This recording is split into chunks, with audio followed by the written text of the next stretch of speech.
Welcome back to macscut. If you've been following along, you know that we've had some ups and downs with our epoxy projects. This time, I started with a scrap piece of 1.5" plywood. I created some 3D toolpaths, added some sapele veneer, cut a piece of wenge and glued it in. After doing a 3D carve on that, unfortunately, I lost power. Since I hadn't honed my machine, I couldn't find the same spot to start from again. Lesson learned.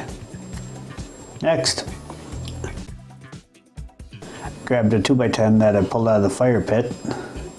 Began with the same 3D toolpath, but decided to try some hatch patterns.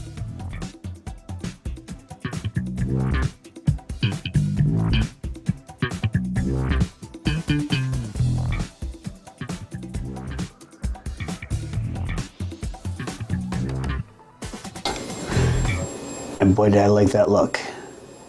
I kept experimenting and experimenting.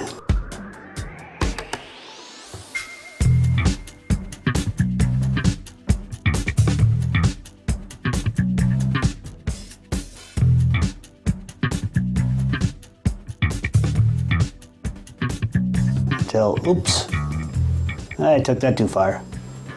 However, what I saw made me realize I was onto something worth trying again. And also, maybe I don't know when to quit. Might be a hint. It should be a hint. The result, a project that didn't just survive but actually turned out pretty well. These projects taught me it never hurts to try, and the importance of learning it from our mistakes.